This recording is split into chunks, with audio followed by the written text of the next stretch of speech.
A simple elderly woman ignored by staff at a five-star hotel. Unaware, her rich son booked the presidential suite. The crisp autumn air of New York City swirled around Margaret Wilson as she stepped out of the yellow taxi. At 73, her movements were deliberate but steady. She adjusted her simple beige cardigan and clutched her worn leather handbag, gazing up at the imposing glass facade of the Regal Manhattan. The doorman barely glanced at Margaret as he rushed past her to welcome a couple emerging from a limousine. Margaret stood patiently, her gray hair neatly pinned back. "Excuse me," she finally said, her voice soft but clear, shaped by her Midwestern upbringing. The doorman turned, his eyes quickly scanning her modest dress and sensible shoes. "The entrance to the hotel is here, ma'am," he said curtly, gesturing toward the revolving doors. Margaret wheeled her suitcase across the polished marble floor, momentarily overwhelmed by the crystal chandeliers and elegant atmosphere. At the reception desk, 3 staff members were busy attending to other guests. One young woman with blonde hair glanced at Margaret before returning to her computer.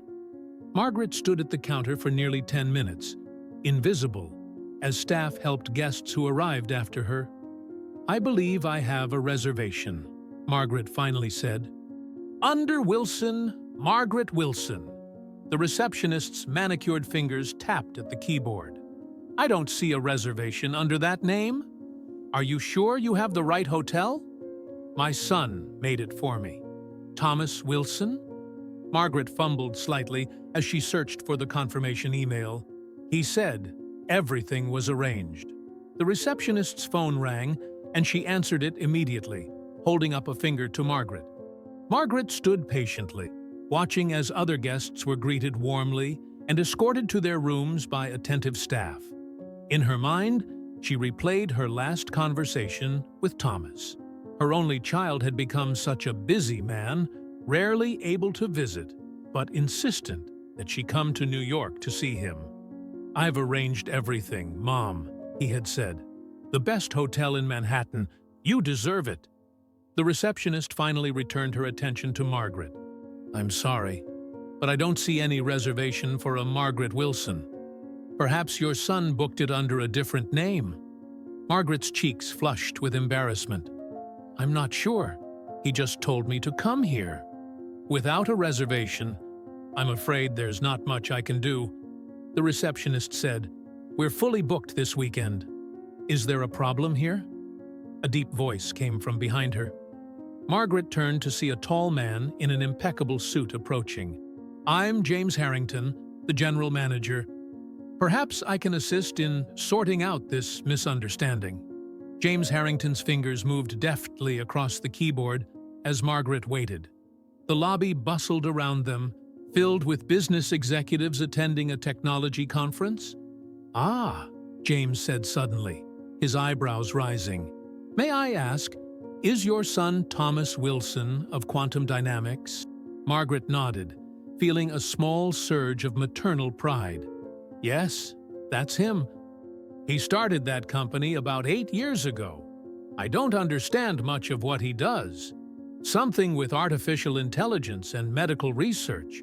The receptionist, who had dismissed Margaret, was now leaning over, her eyes widening as she looked at the computer screen. "Mrs. Wilson, there appears to have been a significant misunderstanding. Your son has indeed made arrangements for your stay, but the reservation is under his name, and it's for the presidential suite." Margaret blinked in confusion. "There must be some mistake. Thomas knows I don't need anything fancy." "I assure you, there's no mistake." James closed the computer. "If you'll come with me, I'd like to personally escort you to your suite." As they walked toward the private elevator, Margaret noticed how the staff's attitude toward her had transformed. The same employees who had ignored her minutes earlier now smiled respectfully. "Your son is opening the conference tomorrow," James explained as they rode the elevator to the top floor. "The presidential suite has been prepared according to his specific instructions." The elevator doors opened directly into a foyer larger than Margaret's entire living room back home.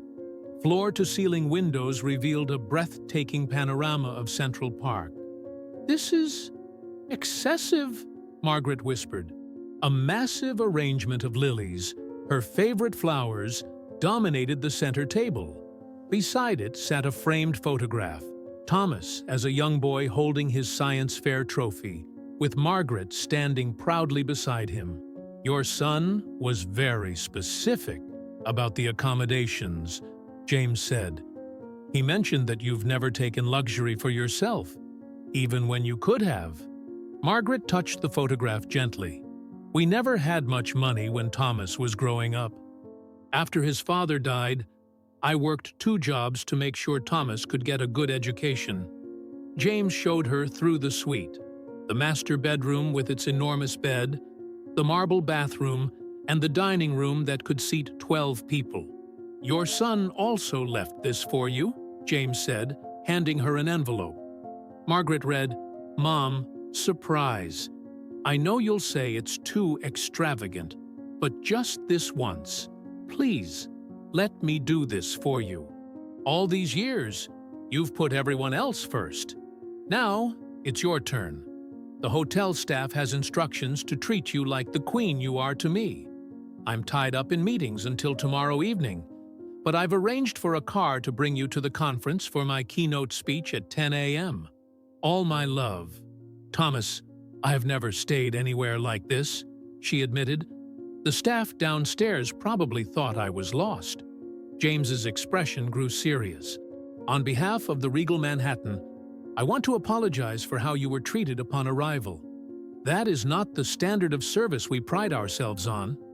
"Will there be anything else you need this evening, Mrs. Wilson?" James asked. Margaret turned from the window. "Actually, yes. I'd like to see that young woman from the reception desk again." The next morning, Margaret woke to sunlight streaming through the floor-to-ceiling windows. After James had brought the young receptionist, Amber, to the suite, Margaret had done something unexpected. Instead of complaining, she had invited Amber to sit down for a conversation. "I'm not interested in getting anyone in trouble," Margaret had told her gently, "but I am curious. What did you see when I was standing at your desk yesterday?" "I saw someone who didn't look like they belonged here," Amber had admitted. "I assumed you were lost or couldn't afford the hotel." "I'm so sorry, Mrs. Wilson." Their conversation had lasted nearly an hour, with Margaret sharing stories of raising Thomas alone. Now, as Margaret prepared for Thomas's keynote speech, a knock at the door interrupted her thoughts. "Good morning, Mrs. Wilson," called a cheerful voice. "Room service." Margaret opened the door to find a young man with a breakfast cart and Amber standing beside him. "I hope you don't mind," Amber said. "I switched my shift so I could personally make sure everything is perfect for you this morning." Amber laid a large box on the bed. "Your son arranged this for today's event. The car will be here in 2 hours." After they left, Margaret opened the box to find an elegant navy blue dress with a matching jacket. The note read, "Your style. Just upgraded a bit. Love you, Mom." At precisely 9:30 a.m., James Harrington himself escorted Margaret to the waiting car. The conference center was bustling with activity when she arrived. She was immediately approached by an assistant who introduced herself as Sarah. "Mrs. Wilson, we've been expecting you. Mr. Wilson asked me to personally escort you to the VIP section." As they walked through the lobby, Margaret noticed how differently people treated her today. Dressed in the elegant outfit, she was met with respectful smiles and courteous nods. The auditorium was filled to capacity, over 1,000 people waiting for the keynote address. Sarah led Margaret to a reserved seat in the front row. The lights dimmed, and a distinguished-looking woman approached the podium and began introducing Thomas, listing his accomplishment, his groundbreaking patents, his company's valuation in the billions, his philanthropic initiatives. And then Thomas was there, walking confidently onto the stage in a perfectly tailored suit. The audience erupted in applause. "Thank you all for being here today," Thomas began. Before I talk about the future of adaptive medical AI, I want to acknowledge the person who made all of this possible. The giant screen behind him suddenly displayed a photograph. Margaret, in her cafeteria manager's uniform, smiling tiredly after a long day's work. A much younger Thomas beside her with his college acceptance letter. "My mother, Margaret Wilson, is here today," Thomas continued, his voice softening. "Mom, could you stand up for a moment?" A spotlight found Margaret, and she rose slowly, her cheeks flushing as the audience applauded. "Everything I've achieved began with her sacrifice," Thomas said, his voice thick with emotion. "A single mother who worked 2 jobs for 18 years so I could pursue my dreams. Who taught me that how we treat people matters more than any achievement or bank account." Margaret felt tears threatening as the audience gave her a standing ovation. In that moment, the contrast between yesterday's invisibility and today's recognition wasn't lost on her. Same person, different clothing, different context, and a completely different response from the world. By early afternoon, Margaret was back at the hotel, her mind still processing the morning's events. She sat by the window of the presidential suite, looking out at the sprawling expanse of Central Park below. A soft knock at the door interrupted her thoughts. Opening it, she found James Harrington standing there. "Mrs. Wilson, I hope I'm not disturbing you," he said. "I wanted to personally check that everything is to your satisfaction and to invite you to join me for tea in the executive lounge. There's something I'd like to discuss with you." Soon they were seated in a quiet corner of the exclusive lounge on the hotel's 40th floor. "First, I want to apologize again for your reception yesterday," James began. "James, I've had a lot of time to think about yesterday. The truth is, it wasn't just about this hotel. What happened here happens to people like me every day, everywhere." James nodded solemnly. "After our conversation last night, I did some research into your son's company. I was curious about the man who would book our most expensive suite for his mother, but not mention it to her." James pulled out his tablet and showed her a video. On the screen was Thomas, addressing a room full of employees. "The algorithm is only as unbiased as the people who create it," Thomas was saying. "My own mother worked as a hospital receptionist for years. She saw firsthand how medical professionals would make assumptions about patients based on their appearance. Those biases cost lives. That's why our diagnostic AI has to be better than human judgment." James paused the video. "Your son has built a billion-dollar company on the principle of removing bias from systems, both technological and human. And I believe what happened yesterday might not have been entirely coincidental." Margaret set down her teacup. "You think he wanted me to experience that treatment? As some kind of test?" "Not exactly a test," James said carefully, "but perhaps an experience he knew would validate the importance of his work. From what I gather, your son is launching a new initiative, an AI system for hospitality settings that helps identify and correct for bias in customer service." "What will happen to Amber?" Margaret asked. "That depends partly on you," James said. "My initial instinct was to terminate her employment immediately. But after our conversation last night, I wonder if there might be a better approach." Margaret considered this. "When I was raising Thomas, I found that people rarely learn from being punished. They learn from understanding the impact of their actions. I believe I'd like to speak at your staff training," Margaret said suddenly. "Not just about what happened to me, but about what happens to people every day when we fail to see beyond the surface." James looked at her with newfound respect. "Mrs. Wilson, I think that would be invaluable." As they finished their tea, Margaret's phone chimed with a text message from Thomas. "Finished earlier than expected. On my way to the hotel. Can't wait to see you." The revelation wasn't just about Thomas's possible orchestration of events.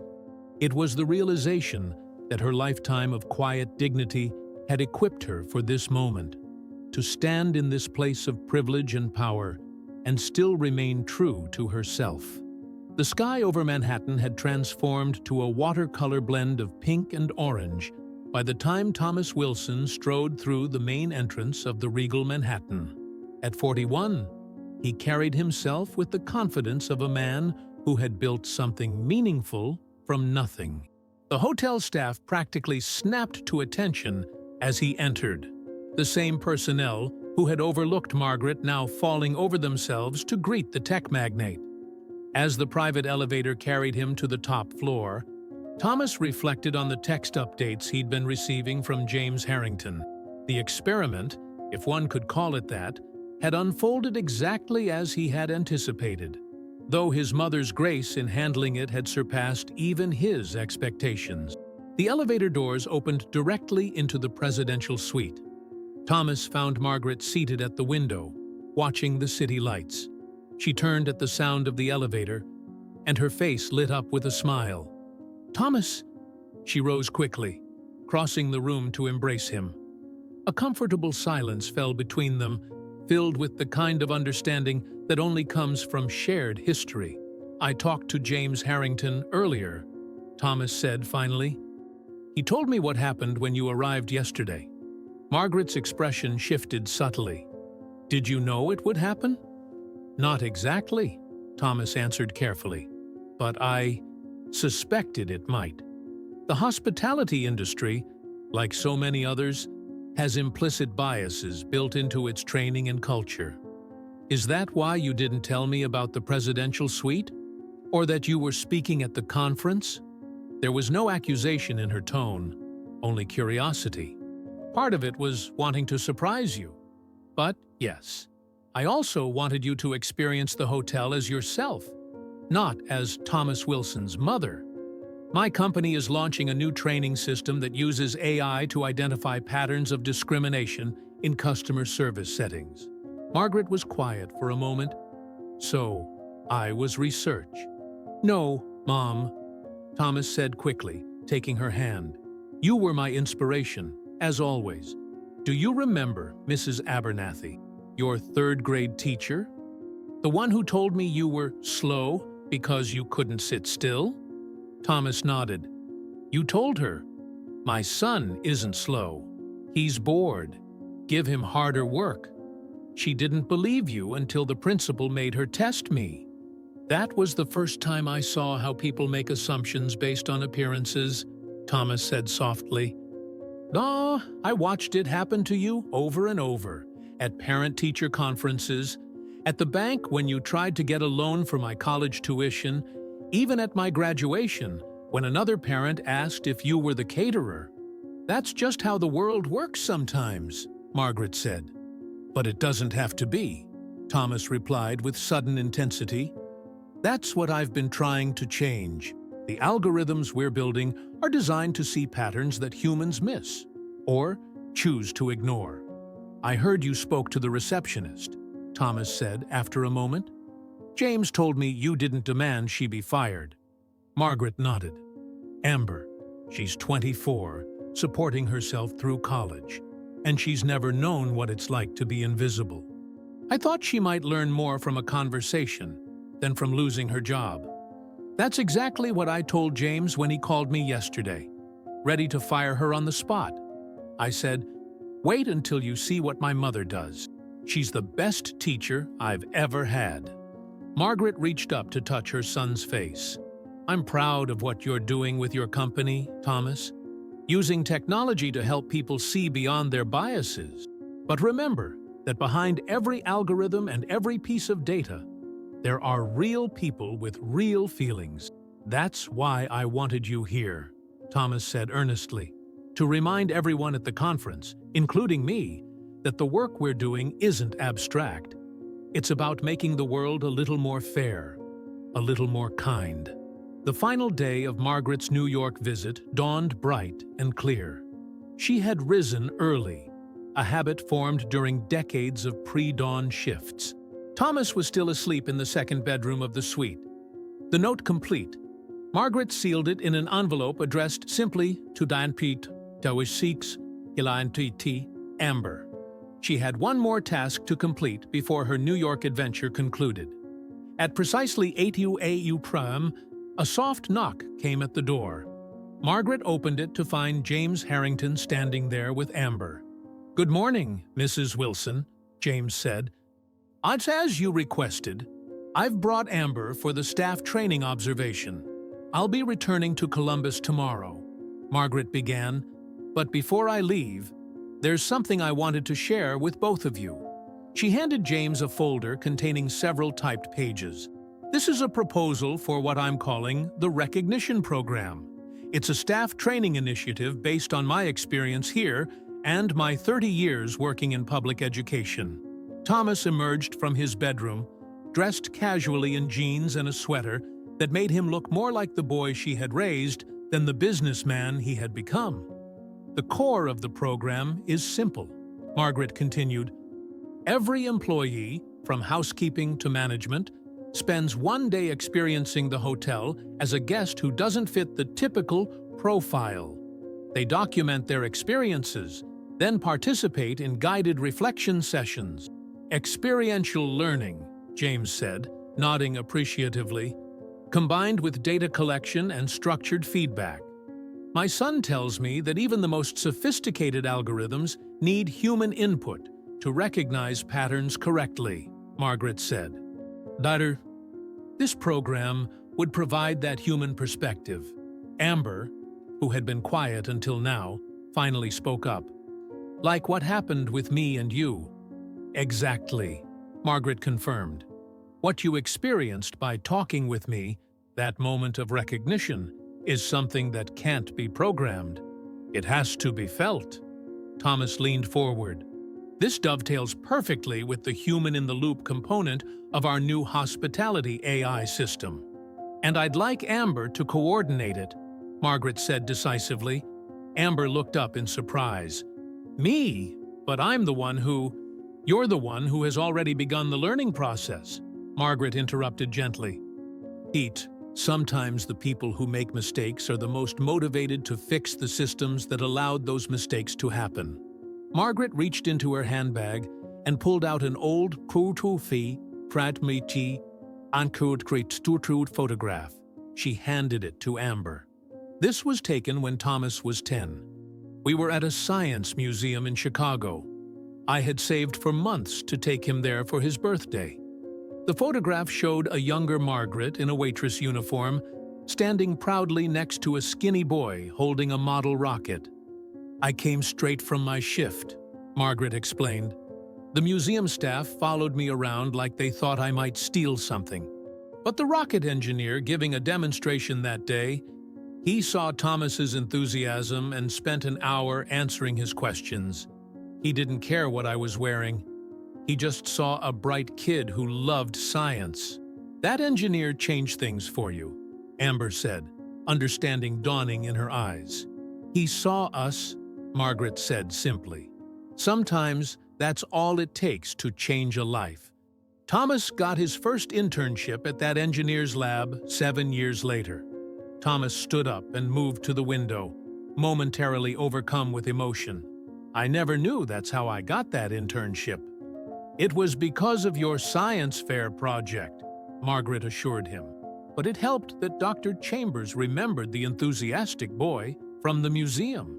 James closed the folder, his decision made. "Mrs. Wilson, with your permission, I'd like to implement this program immediately, and I'd like to name it after you." Margaret shook her head firmly. "No names. This isn't about recognition for me. It's about recognition for everyone who has ever been overlooked." By afternoon, they had finalized the proposal.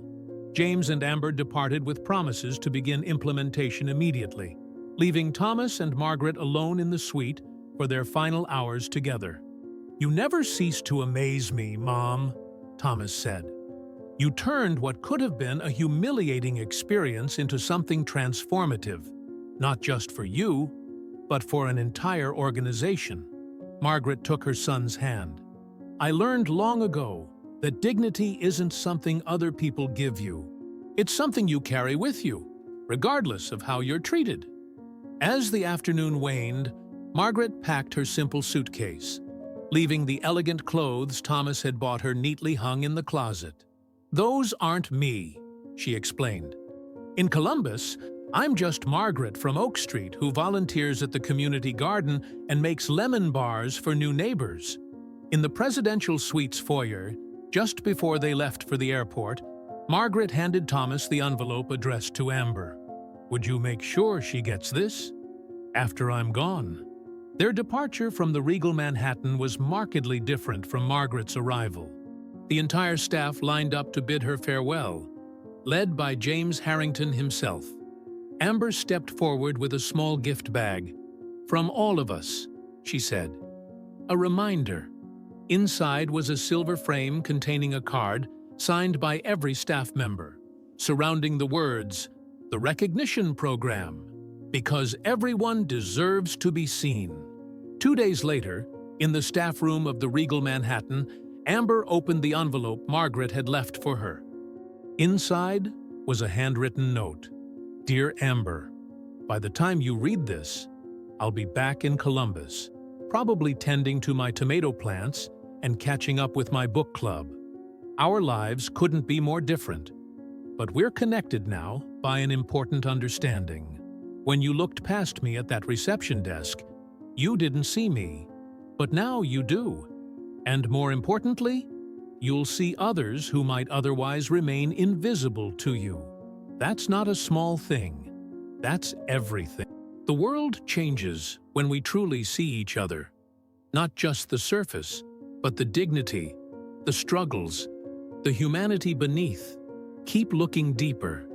Keep recognizing the worth in every person who crosses your path, regardless of what they're wearing or how important they seem. With warmth and hope, Margaret Wilson, P.S. I've included my lemon bar recipe. In my experience, sharing food is often the first step toward seeing each other clearly. And in a modest apartment in Columbus, Margaret Wilson watered her plants, made a batch of lemon bars for her elderly neighbor, and smiled at the framed photo Thomas had sent. A picture of mother and son standing together on the balcony of the presidential suite, the city spread out behind them, both of them exactly where they were meant to be.